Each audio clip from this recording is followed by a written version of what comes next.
Okay, thank you, Jay. Jay is a backbone here to make sure that everything runs smoothly. Hello, everyone. Good morning. Good morning to those joining on this side of the Atlantic here in Washington, and good afternoon to our friends in Europe. My name is Christoph Szymionik, and I'm your host today for our webinar. I'm the head of the representative of German Industry and Trade. That is the joint liaison office of both the Federation of German Industries, the BDI in Berlin, and the German Chamber of Commerce and Industry, the DIHK, also headquartered in Berlin. It's a pleasure to have you all here. And before I introduce our panelists, a couple of quick housekeeping items. First, today's webinar is being recorded.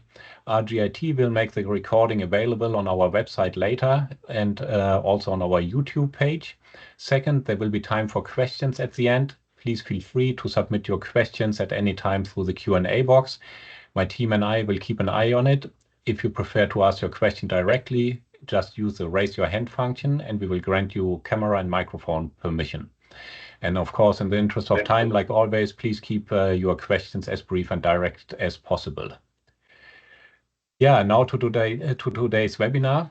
Again, welcome everyone. Thank you for your interest. And the webinar today we want to use to discuss the topic of German economic policy after the election. You all have heard that we had a very important election in Germany 2 days ago. I just want to summarize briefly the results. The center-right Christian Democrats, or CDU, CSU, led by Friedrich Merz, received the largest share of the votes with 28.5% of the vote. As the leader of the largest party group in parliament, Merz assumes the responsibility to form a governing coalition. The far right, Alternative for Germany or Alternative für Deutschland, came in second place at 20.8%, while the AfD's vote share has doubled from the last election. No other parties have expressed a willingness to involve them in a potential coalition. The center-left Democratic Party, SPD, received 16.4% of the vote, the lowest amount it has ever received at the federal level. The Greens also lost proportionally fewer votes than their coalition partners in the previous government and came in with 11.6%. The Left Party improved on its electoral performance from 2021 and received 8.8% of the vote. The Liberal Free Democrats and the newly formed Alliance Sarah Wagenknecht failed to meet the 5% threshold and will not be represented in the next legislative session. From an industry perspective, the leading question for today's webinar is, of course, what economic policy a new government should and will put in place to tackle Germany's economic challenges. Germany has seen essentially stagnant economic growth since 2022, high energy prices, regulatory burdens, and an increasingly contentious geopolitical environment all threaten Germany's export-oriented economic model. So the questions here are, how will the parties address concerns from voters and businesses, especially to reinvigorate Germany's economy? What are some of the political dynamics and policy priorities that will shape the coming coalition negotiations? To discuss those questions and more, let's turn to our panel. Today, I'm very happy to have with us here in alphabetical order, Jan Bösche. He's a Senior Policy Advisor and Communications Program Manager at the Konrad Adenauer Foundation, affiliated with the CDU. Knut Panknin, Senior Program Officer for Labor and Social Affairs at the Friedrich Ebert Foundation here in DC, affiliated with the SPD. Philipp Käding, Head of Economic and Financial Policy Division, Heinrich Böll Foundation, which is affiliated with the Green Party. And we have Martin Biesel. He's a Head of Regional Office North America at the Friedrich Naumann Foundation here in DC, affiliated with the FDP. And last but not least, Matthias Krämer, not affiliated to anyone, but to the BDI, the Federation of German Industries. He's the head of the Foreign Economic Policy Department. Thank you all for joining today. We are looking forward to your insights and your perspectives. And now, finally, without further ado, let's get started. I would like to begin with the panelists from the political foundations. With my first question here and a quick intro. Economic issues were front and center for many German voters as they went to the polls 2 days ago. So my question here is, what are your takeaways from the election results and the campaign? What do you think voters expect from the next government? And let's start with Jan, please. Yeah, thank you so much for having me.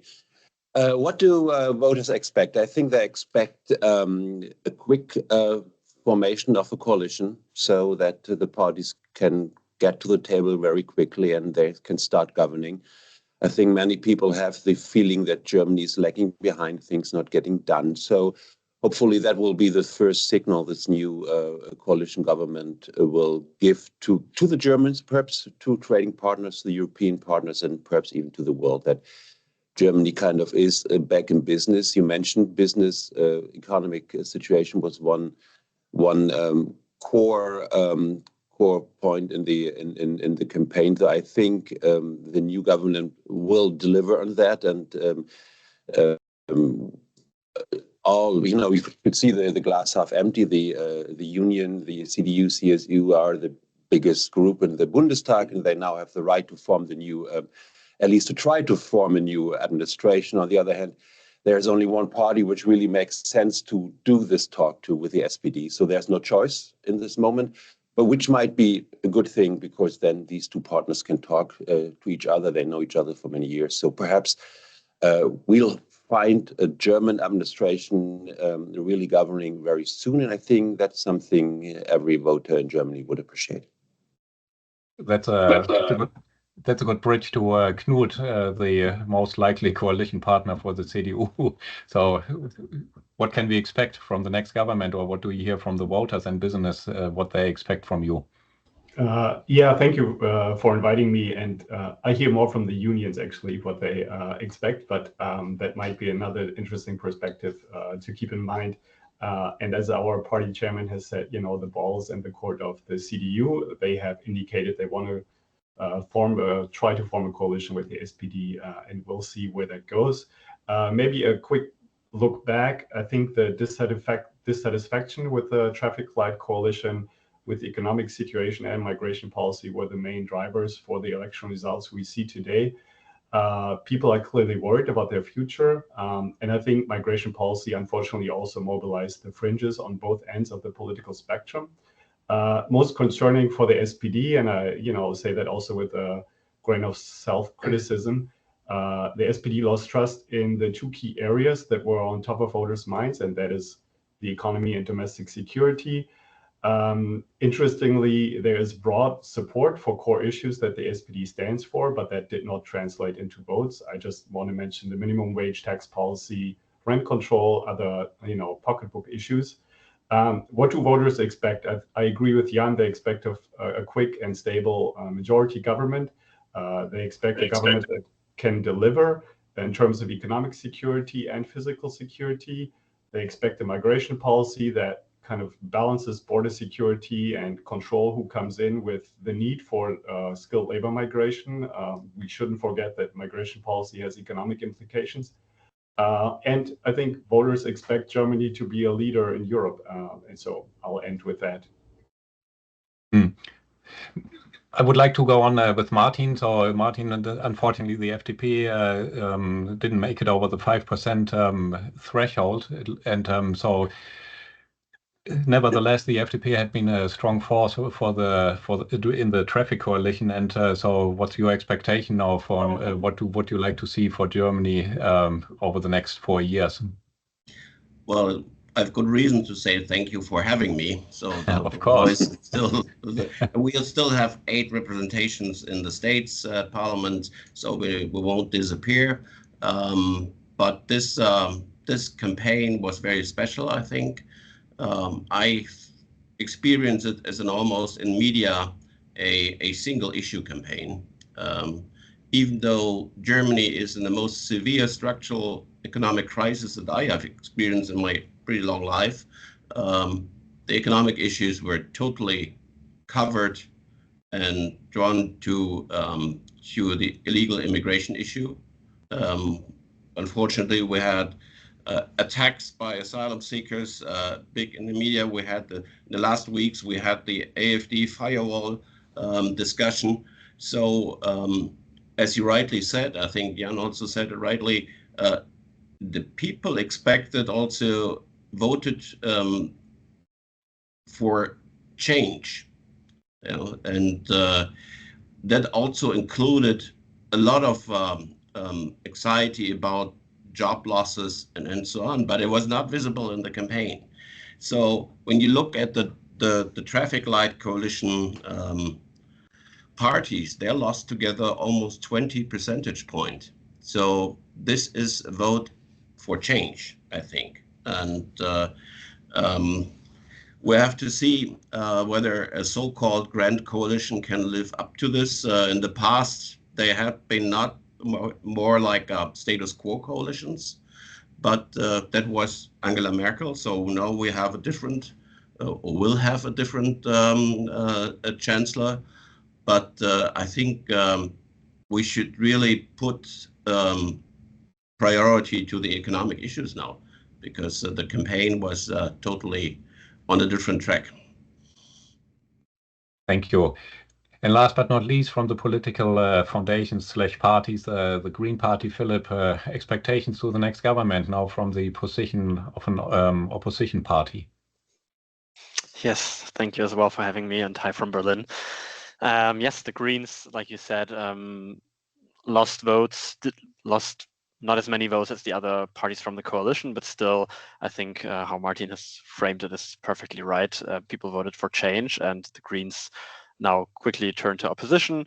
I think it's always to be taken with a grain of salt when there's no further coalition options before the formation of a new government. So we are in a wait-and-see position, to be quite honest, because the first reaction also in the Green spectrum from this election was relief that there is a stable democratic government to be formed. I think that is very central, and that wasn't 100% clear even in the election night, with a lot of minor parties on the threshold, and with the wins for AfD and the Left Party. So now that, I think, is the most important signal for Europe, but also worldwide. And for the Greens, that means not being part of the government anymore. But in that situation, I think the Greens are looking at this as an opportunity to be a constructive and moderate opposition party. We have an extreme or far right and far left party in opposition, and the Greens are the moderate left opposition party in that constellation. I share the little bit of doubt or the wait and see regarding the modernization agenda that Germany needs at the moment, and whether the moderate grand coalition can actually deliver on this. I think there's a lot of pressure in this situation, but it's also a big chance, because traditionally, of course, the black and red coalitions have represented the center, the democratic center in Germany, and we're optimistic, or at least looking forward to the solutions ahead. Perfect. Thank you, Philip. And this is again a great bridge to our next panelist, Matthias. Matthias, in Berlin, you represent the BDI, the Federation of German Industries. I'm sure you have a lot to tell to the next government, or what the German industry would like to see from the next grand coalition. Yeah, thank you, Christoph. Thank you also for having me this afternoon. Yeah, I mean, now after the elections, I think two things are essential, not only for business, but maybe for all the voters. One is stability, and one is velocity. Velocity in order to create a new government that can really govern, that will be based on a stable fundament, because the former government, more and more, we all had the impression that it was too hard for them to make any political decision without arguing, without dispute. And I think people and also business are fed up with dispute. We have now to come into action in order to really proceed, in order to really begin to make politics again. So, and I would say that on the top of the agenda for us is, of course, that a German government that is stable should be a very strong voice in Europe. And not only a voice, also an engine for change, an engine for stability and for unity, and especially with regard to the relations with the United States. We might later come to that point. So the European perspective is essential. And on the national level, I mean, you all know what is on the agenda, what is topical in these days. We all talk about bureaucracy, which is, of course, also related to some European legislation. There we really have to come to concrete steps, to concrete measures, and to concrete results in order to promote and to clear up a little bit the business climate in Germany. We have then, on second point on the agenda, is the energy policy, the energy system, energy prices. We come out of an area where the last government tried to implement next steps in order to bring more stability also with regard to planning for investments in energy systems, in our grid systems and so on. But the steps that has been taken really did not deliver the great progress on that. So I think there is really, this is a point that is very much on the top of the agenda. And then, of course, we all know, and if you travel around Germany, we need investments, not only public investments, also private investments. That means that we also have to talk about social and tax burden on the one hand, in order to make possible for enterprises and for business to invest again. But also on the other hand, we all know that the public spending has to increase, not only on defense, also on infrastructure and so on. And you know that the former government collapsed finally due to that question, about the question of a national debt, about the so-called debt brake, Schuldenbremse that we have in Germany. And there we really have to stop discussing, and we really have to see concrete measures and concrete political steps. That means, I think that for the next budget that has to be fined and to balance out, that we have come back to the right balance between social spending on the one hand and investment spending on the other hand. And we are quite optimistic that with the so-called Grand Coalition, we might find the right balance between these 2 points. Yeah, and at the end, it's all about, credibility into politics, that actions can be taken, that actions can be done, and then maybe the whole psychology in our country might turn a little bit more into a little bit more optimistic things. Maybe the United States can be a good example for us on that. Yeah, sometimes it might help already to remind the rest of the world that Germany is still the third largest global economy. Sometimes I feel when I talk to people in Germany, everyone has forgotten that. So maybe that's a good, could be a job for the next government. But talking about the next government, about the next Grand Coalition, how long will it take to sign the coalition contract, Jan and Knut? Oh, exactly. I don't know. What a question. Yeah. I think they already started talking. Knut, correct me. There were the first kind of Sondierungsgespräche. I think it's not even that. There were the first chats in Berlin on this topic, which I think is a good thing. Start as early as possible. But then, of course, when from the outside everything looks easy, then it might become difficult. And when the parties are aligned on many things, and I think they are, and that's something American observers sometimes don't understand, how close many German parties are in many broad issues. And because of that, they start to fighting about the small little details. And so I think, yes, these 2 parties, they know each other, they're both in the center, perhaps they can align on many things, but then they might start fighting about little details. And I hope they will not. I hope they will see the picture which is needed here. So I think, yeah, there's some diplomacy needed. And Knut said rightly, it's the unions, the CDUs a job now to make the offer, to find a partner. And I hope they will find it. They'll treat each other fairly, so both parties see themselves in the agreement. And then hopefully we can see a result quite soon. I heard Friedrich Merz said something about Easter, which might be 2 months. Let's see if they can keep this promise. Knut.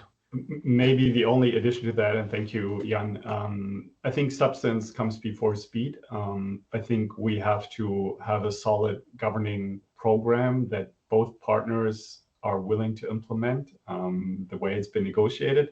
So I think what day we'll finally sign the coalition agreement is secondary to can we come into agreement on the big issues that are actually still between the parties. And I also have to say that the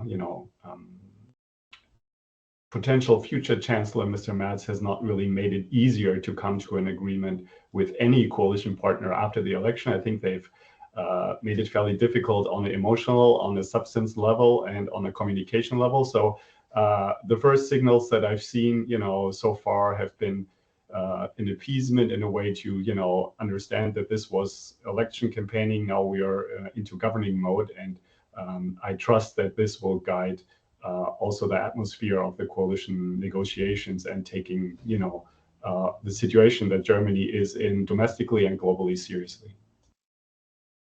Thank you. Matthias touched already on the debt brake, and I would like to dive into that a little bit more, and also give Philip and Martin here the chance to respond to that. Proposals to reform or abolish the constitutional debt brake have consumed much of Germany's domestic policy debate over the last years.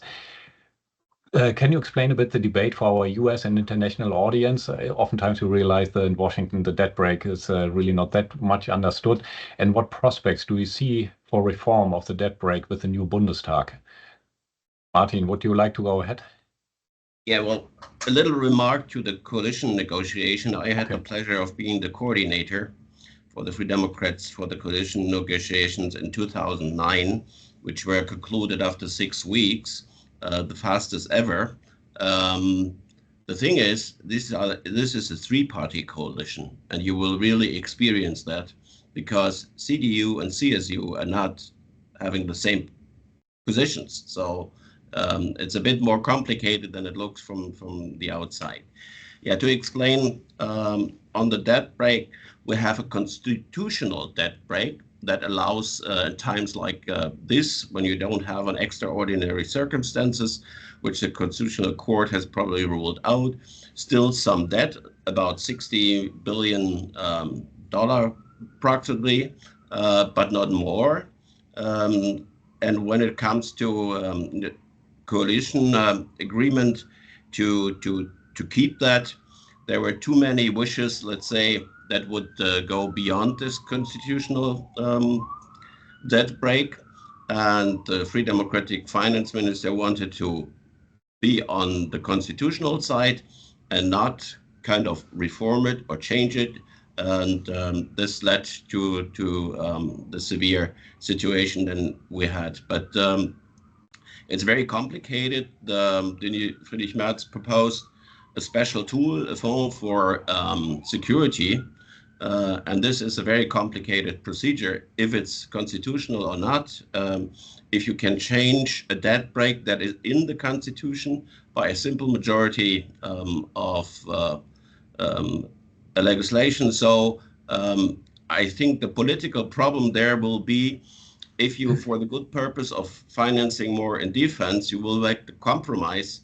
In addition, you will make a compromise for more social spending. And then, the gate is open and the flood of that will probably rise. Okay, thanks for sharing that perspective. And I would also like to give Philip the chance to share his thoughts on the debt brake. I think, I agree that it's complicated to handle the debt brake now in this situation. That's the core. That's the core of it. But on the other hand, most parties agree that some reform in one way or the other is necessary. And a huge advantage of the last year and a half we have spent discussing this in Germany, which if you have missed this discussion, you haven't missed a lot. It was very detailed and very time consuming. But the advantage was there are a lot of options on the table, a lot of technical options. We don't have to dive into detail on that, but there are many options to do minor reforms on the debt brake that don't require constitutional majorities of 2/3.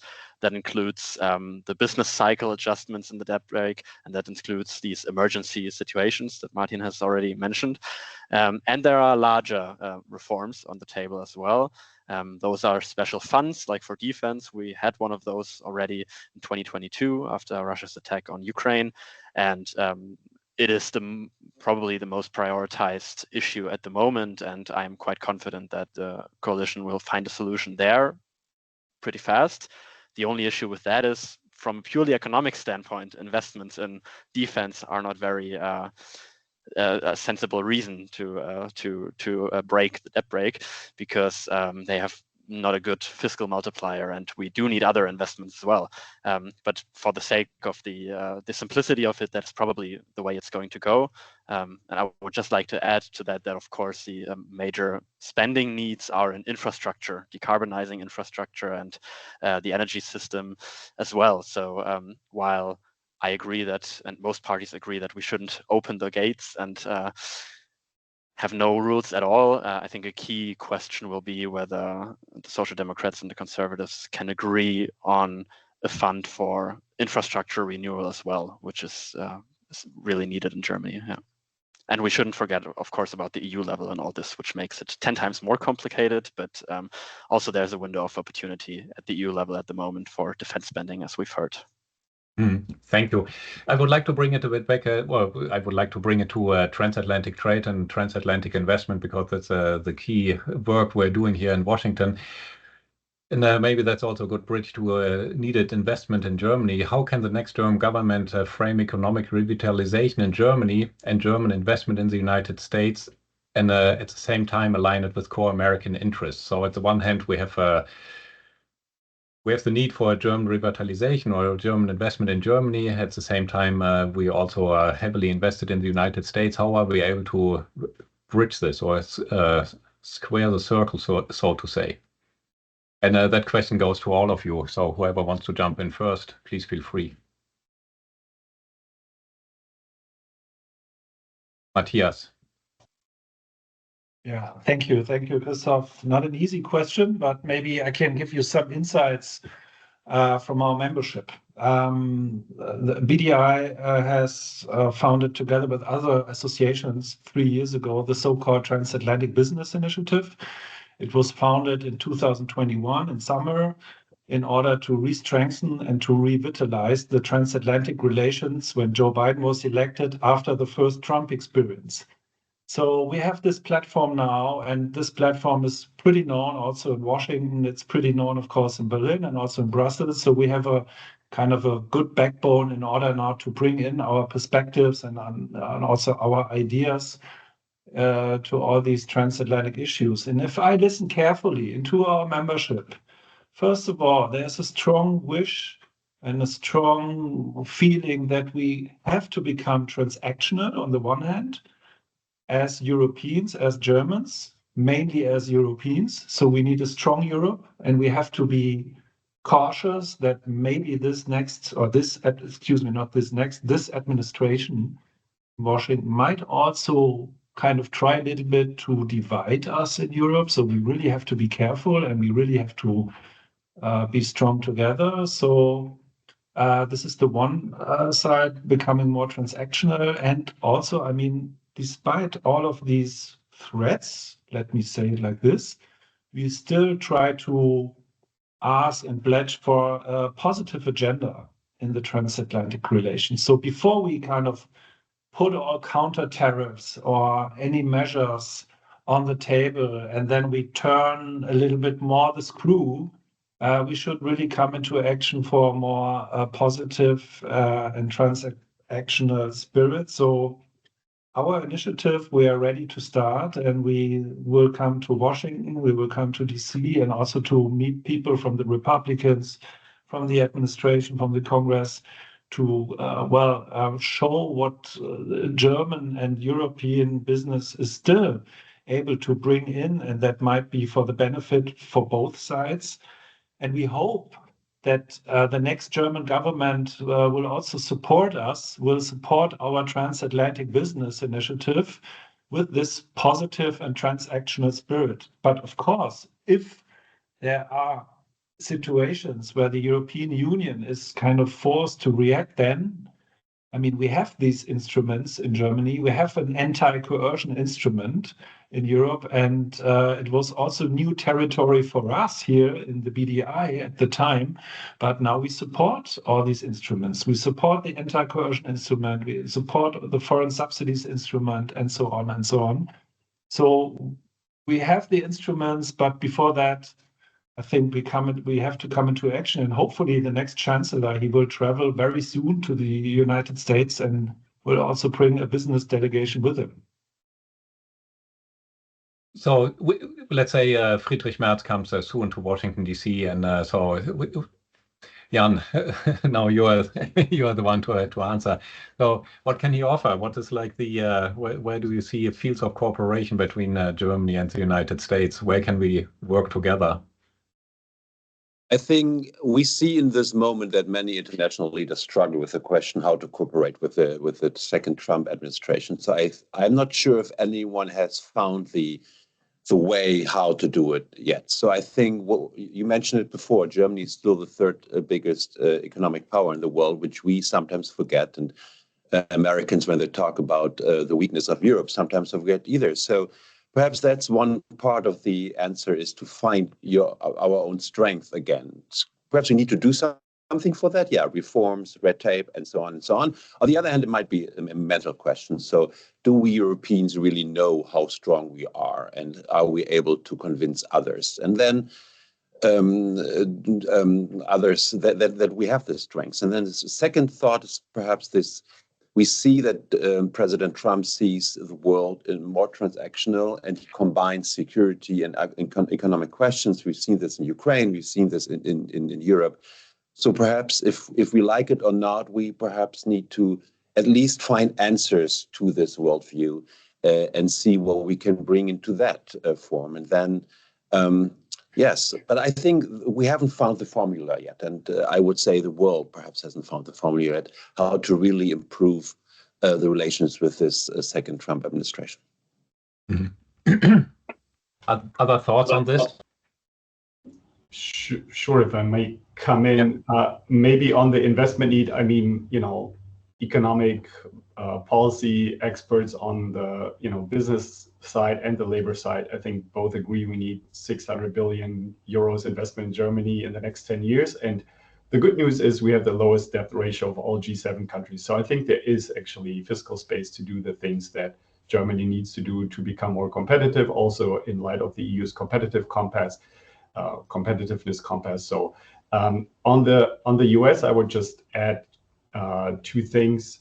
I think we have to be smart about it, and we have to be firm with our commitments on what's negotiable and what's not. So let's put it on the table. I think Germany is definitely open to buy more LNG from the US, but we are probably not open to have the US have a say in how we regulate data or big tech companies. So I think making clear what our interests are, where our red lines are, and as Mr. Krämer said, carrying the big stick of we have retaliatory measures that we can employ, but that's not our first choice.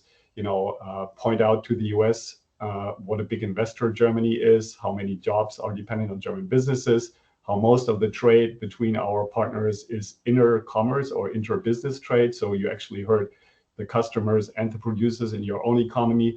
I think those are good reminders for the current administration, and then have a plan B, C, D to go down the list if escalation is unavoidable. Yeah, maybe a few additional remarks. I agree what was been said. We had election campaign in the last months, so this is maybe why there was too many, let's say, loud reactions from the German side to provocative statements from the US, and this is not really helpful. Now we should calm down. Whatever J.D. Vance or Trump will say, we have to follow with the language of rational interest, and we have to ask ourselves what's on the list. Like Knut said, we have some higher tariffs than the US for cars, for example, in Europe, and other things. I don't think the LNG trick will work twice, but we will see. Maybe we can do something that we really come in a sense of fair and reciprocal tariffs together. The problem is also mentioned. The tariff question here by Trump is not just a tariff question.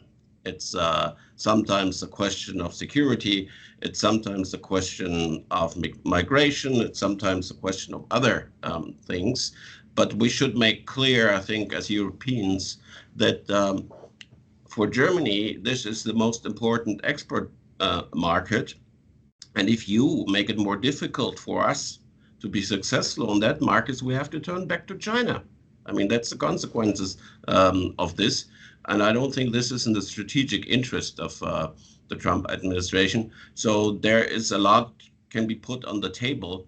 And I think we should not forget that thousands of lobbyists and members of Congress are sitting on the edge of their chairs and not trying to prevent damage in their constituencies. You see, the first time this one-day trade war with Canada and Mexico, the stocks went down. GM, for example, at a certain time of the day, 7%.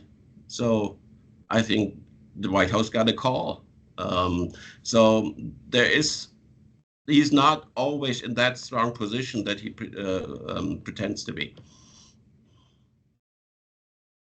Thank you. You just mentioned already security. That brings me to my next question. Like national security, we all know here in Washington, that's a buzzword in DC these days for quite a while. Not only national security, also economic security that goes hand in hand. And especially regarding investment and tech competition with China. China is always the big topic here, right? So now, when we have a new government, do you see that there will be pushes for similar export controls or investment restriction on business with China and Berlin? So, what do German companies have to expect under a new government that maybe tries to work closer together with the US? And maybe I would like to start here with Matthias. Yeah, thank you, Christoph. Let me come to the point of economic security. And again, we have to talk about that from a European point of view. The European Commission has already published its strategy on economic security, promote, partner, protect. And the BDI, my organization, we were very critical with that because we saw a lot of points dealing with protecting and not with partnering. So on the one hand, of course, we have to be keen with regard to export controls, but also we have to make huge or large or more or quicker progress with regard to new partners and to be an attractive trading partner. This is also part of economic security, that we really are able to diversify our partners and our trading markets. This is the one point. But there is one thing that is really a bit frightening for me. In the United States, there is a completely different understanding about economic security than in Europe and then in Germany. I would say that the strategic discussions on all geopolitical issues in that topic of economic security have been led in the United States since, I don't know, 15 years already. And in Germany, for example, we have just begun. And there was a unit, for example, in the Ministry of Economic Affairs in Germany dealing with economic security, and it was founded last year. And it shows that we kind of are not too well prepared for all that might come now. And the Biden administration already showed us and forced us to become more active, to become responsive to initiatives to the United States. And I think in that question we will see, and might be interesting to hear from the colleagues who are based in Washington, D.C. And I think this administration now will really speed up with that. And they will force us to make decisions on economic security issues. And maybe we are not too well prepared on the one hand, and on the other hand, in Germany, now speaking only for Germany, we have enormous problems with export controls, with procedures. The so-called Bundesamt für Ausfuhrkontrolle, the BAFA, it's a legal institution here in Germany dealing with all kinds of exports that might be under control to China and to other countries. And more companies in our membership really are complaining about the fact that in some cases it takes months for a decision, and you will lose markets and you lose customers. So export control is in addition also a question for the for Germany as a competitive place for exporting goods and all over the world. So I really have to say we are right at the beginning in Germany and in Europe dealing with that issue. Yeah, thank you, Matthias. Any thoughts on China, economic security, national security from our other panelists? I would like to make a short addition maybe to the last point and point to a challenge that doesn't really help us with the solution, but it makes it more complicated. That I think we've all reiterated how important European unity and cooperation is in this regard. But the next administration will have to deal with the same issue as the last one, that German interests and European interests will not always be aligned in this question in particular. Germany's economic ties in China are still much stronger than most of the other EU nations. And I think this is important for Merz's government now, that something that Germany has struggled with recently, but also always was Germany's biggest strength in the past, that standing up for European policy can sometimes mean to put German interests second and put European interests first. And I think that will be a major challenge. And when we were discussing the China-EU tariffs last year, and Germany was not united on that front, and there are still very different voices there. And we know that German companies like BASF and Volkswagen are still heavily invested in China, and that will not be reverted easily. But I think it's important that we, in a way, continue the path that has already begun. It's true that it's only a very recent development, but the development has been started to deal with these issues more in Germany. And both things can be true to prepare more for protection and also to intensify the partnerships. And I think that's where we hopefully see a lot of movement that goes beyond the EU-US relations, but also with the rest of the world. Free trade agreements are back on the agenda in Brussels. There's a lot more talk than there was, I think, in the last 20 years on that front. And that's something that the Greens have struggled with in the past. But I think I can only speak for myself, see that is a very important way forward, and that the negotiations on Mercosur, but also talks with actors in Southeast Asia and Africa will be very important to diversify for the EU. Thank you. Yeah, maybe. I don't think we should talk about decoupling with China. De-risking might be a way, but more than diversification, we have to deliver more like the UOA decision. When it comes to the security industry, there are many China hawks now in the government. The foreign minister, the defense ministers, is China hawk. Only Trump is not a China hawk. But there will be new firewalls, and the consequence, Christoph knows this, here is Rheinmetall USA is a fast-growing company. So the firewalls won't go away in that sector of the business, but even the US cannot decouple from China. So there must be something in between. I don't think the China strategy that was kind of forced upon Germany after the G7 summit is really not very well known in Washington, to say the least.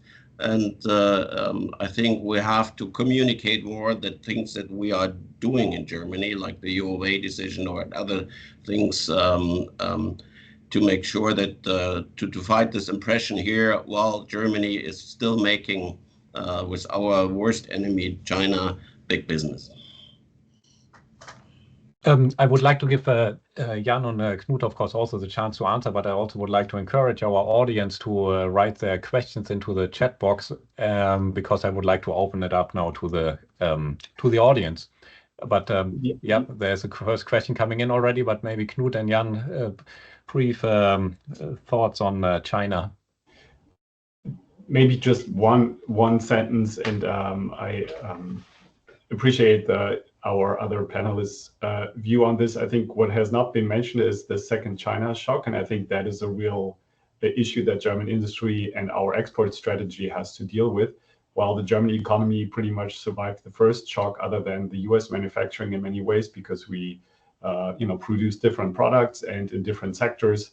I think now China is increasingly dominating industries where Germany has been a world leader in the past and also produces for the domestic market, so is less reliant on imports from Germany.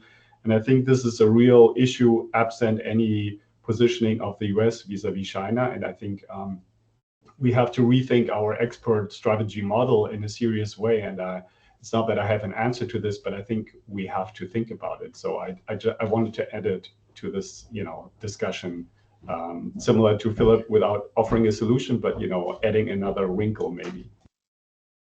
I sometimes have the impression the Americans or certain American policy people talk about a certain stubbornness in Germany and in Europe. For instance, in China at this moment, where China is kind of, as Knut just said, taking over your business, but you still think China is your partner. So where some Americans say, why don't you see the danger we are warning you against? Or secondly, for instance, Nord Stream 2, the German government used a lot of diplomatic power and to negotiate these pipeline, while Trump and other American governments said, hey, perhaps put a brake on this thing. So from American perspective, perhaps sometimes where do we as Europeans use our stubbornness in a good way, and where sometimes we really should listen to the partner, even if it's sometimes with complications and different interests. But from American perspective, there's a certain stubbornness. And the question is the stubbornness really always, in the end, a success? Thank you. So there are two questions in the chat. The first one I feel we already have answered with regard to the debt brake. So that brings me to the second question. How will the new German government steer between the need for cheaper energy and environmental protection? So now that the Greens are maybe they're not in the government anymore. So you think now it's only focusing on cheaper energy? Is that a question for Philip? Otherwise, let me just put in, I don't think we have a choice in continuing on the transition path we are on, and not the least because the EU is actually opening a second, carbon market. So emissions trading system will apply to the transport sector and buildings in 2027. So, we know that CO2 will become more expensive. We know that long term, we need to lower our emissions, not only to meet those goals, but also to keep our industry competitive. And at the same time, keep energy affordable. So I don't think we have a choice. The question is, how can we address it in a smart way? The investments in infrastructure, in competitiveness, and continued investment in renewable energy, I think that is a smart way. It might look like the costlier option right now, but I think it will be much costlier down the road if we, leave this path that we are on. And so I don't think there's much debate, no matter whether you like this path or not. Yeah, I think I would agree with that. I think even the more conservative CDU-CSU who are not against renewable energies, of course, in their party program, they say they want to keep nuclear energy on the table, which from an American perspective might be a CO2 helping energy form too. So that might be the biggest difference, because I think it's part of the brand core for the Greens to not foster nuclear energy. But this, I think, is not an easy solution. Even if so, that's nothing we can just do tomorrow. So yes, I think otherwise I agree with Knut, definitely. Maybe also sorry, I think Philip wants to say something, but then I want to pass it on also to Matthias to hear the industry perspective on this topic. Philip, you were about to say something. I'll make it quick, and I'm interested to see what Matthias says to this, but I just wanted to add that of course, the high energy prices are a core issue, and I think there's a lot more agreement on that topic in the political parties than it sometimes appears, that is a core issue to tackle now. But I think the new government will also reap some of the benefits that have been planted, because energy prices are going down significantly, and that was sometimes forgotten in the discussion. not sure how well that is known, that last year, and especially towards the end of the year, energy prices finally fell significantly and are now well below the levels of before the start of the Ukraine invasion. Of course, that's not a natural given that that's going to stay this way, and I think that's the challenge to tackle. But I can only emphasize what Knut said, that there's no choice in either or. But in the long run, renewable energies, we know, are way cheaper than any other form of energy, and that's why we're optimistic that the chosen path will not be reverted completely. Thank you. Maybe just one addition, because when you look at all the political platforms for these elections, every party represented here or has some kind of climate money to reimburse certain groups of the society for increasing the energy prices. I mean, this is a bit strange, but when you look at the party platforms, even my party, there is some kind of reimbursement for increasing the ETS prices. Thank you. Yeah, Christoph, thank you. I think German industry and the BDI, we are still committed to all these climate goals, and our appointment is in order to become more and more carbon neutral. And I mean, if you travel around and in each and every company you're in, I don't know, small and medium-sized and big named capital market owned companies in Germany, they're all working on efficiency, on energy, on becoming climate neutral. So the mission is clear, but again, it's also a question about investments, and it's a question about the discussions about investments, and we have to lead this discussion now honestly. Our organization, we published a study where we did some interesting expectations or estimations about the costs of becoming carbon neutral by 2040 and beyond. And we found out, we did it together with Boston Consulting Group, that we need kind of 1.4 billion euros in order to fulfill all these programs. So where does this money come from? On the one hand, we have capital market money, private market that can be invested. So there we need the integration of the European single market, that we have a capital market and a banking union. So more money can be attracted and more money can be mobilized in order to be invested in our energy infrastructure and other projects. But of course, we come back to the debt break questions. We have to discuss as a society, what is it worth it? I mean, we want to become carbon neutral, but the money can only be spent once. So we have to find a new balance in our national budget, how to use the money. And of course, we have to cut the costs for energy and electricity in order to reduce the burden for our industry, because our industry must transform and wants to transform. So let's talk about the taxes on electricity. Let's talk about the fees that we have to pay for using the grids. So there's many points, but we really have to lead this discussion now very open and honestly. And one last remark to the nuclear power. I know that the discussions is coming more and more again on the table and also during the election campaign, but I think as far as I understand our membership, nuclear energy in these days is not on the agenda, because it's also very expensive, it takes time, and so on. So we really have to follow the path of renewable energies. And again, we need for that stability and also stability for all the planning processes in the companies.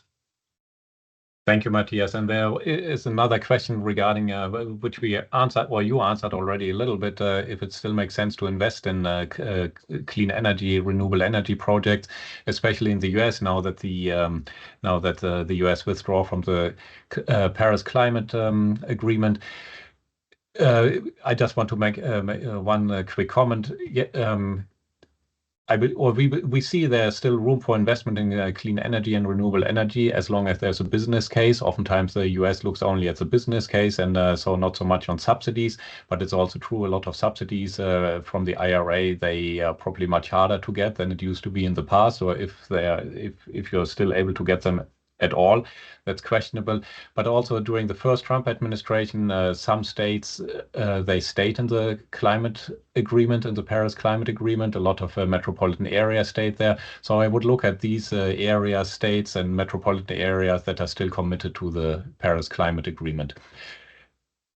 One more question here. I think we have time for one more in the chat. The Trump administration is unlikely to continue the TTC, the Trade and Technology Council, that was initiated during the Biden administration. Do you see a pathway or other forum for re-establishing US-EU dialogue for trade, technology, and regulatory cooperation? How can the new German government foster or support such an action? Or should we rename it and rename it into Technology and Security Council, maybe, since trade is on the back burner? Any other ideas? Is it realistic? Is it a realistic proposal? I'm not sure.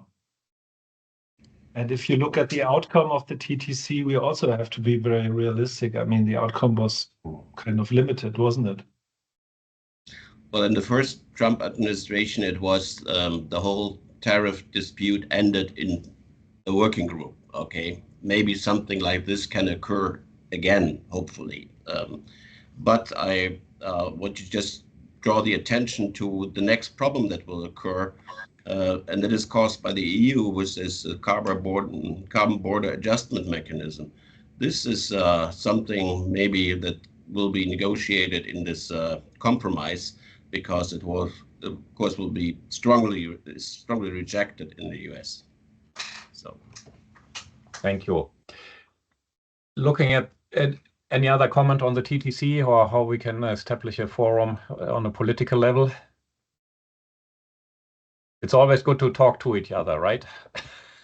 Yeah, I think it is good to talk to each other. It's also good to have a formalized structure to do that. The current administration doesn't strike me as very favorable to international gremium or, fora that kind of, foster common interests. It's a very lopsided discussion and approach. So I would also be cautiously pessimistic that something can, like that can happen again. And maybe as a return to what you said, Martin, about, maybe we can pull the LNG card again.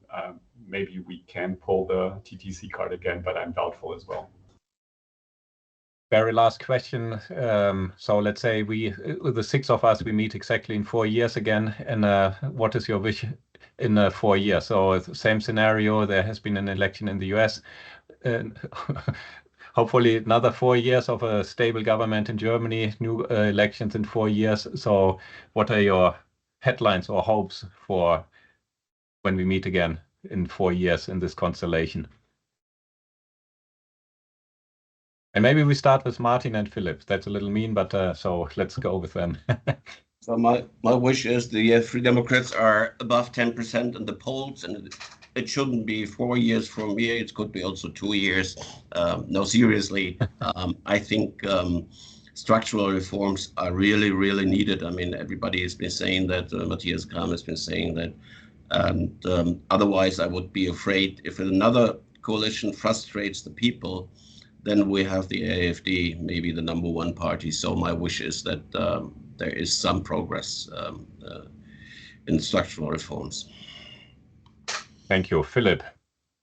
Yeah, I can only agree on the last point. I think without being too dramatic, I think it's not incorrect that some people call this like the last stand of center politics. I think we really have to deliver on the worries of the people and on infrastructure modernization, large-scale reform. And in 4 years, I hope some progress has been made there.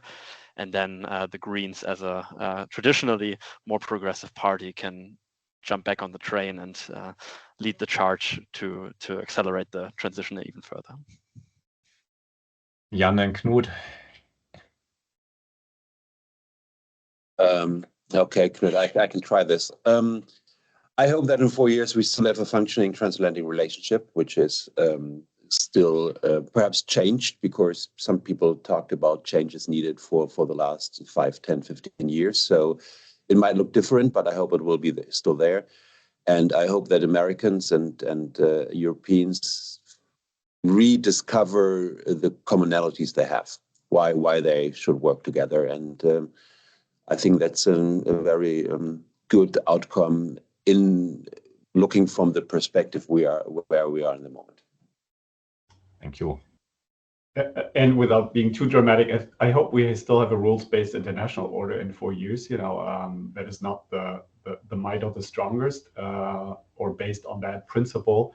I think for the SPD, I think we have to regain the trust of the voters. We can't be seen as an urban leftist party that talks about ideas that are not grounded in what people expect democracy to deliver. I want our democracy to be a strong example that we can manage an economic and social and environmental transition in a way that keeps our people employed, with decent housing and with an optimistic view into the future. And on the transatlantic piece, yes, of course, with all talk about strategic autonomy, I hope that there's still a transatlantic reliance that we can rely on. And not just for our own purposes as organizations who are based in the US, right? I mean, that's our reason for existence, so to speak, but for the broader picture and the global benefit. So let me end with that. Last but not least, Matthias, the voice of German industry. What an honor to have the last word. Thank you, Christoph. Well, I hope in 4 years we have peace in Europe. I hope that we have a strong Europe, a unified Europe, speaking with a strong voice, also with regard to the United States. And I hope that the next election campaign in 4 years will show that we have learned a little bit, that we all kind of use a little bit more modest language. And at the end of the day, that the democratic parties, whatever of color they are on the rise again, and that we have a strong democratic parliament in Germany, and that some parties have become a little bit smaller than they are now. Thank you. I want to thank all of you for taking the time talking to me today, to our audience, and also thank our audience for dialing in. Thank you for your interest, and we are looking forward to working with all of you over the next 4 years and beyond. And see you all soon in person or online. Thank you.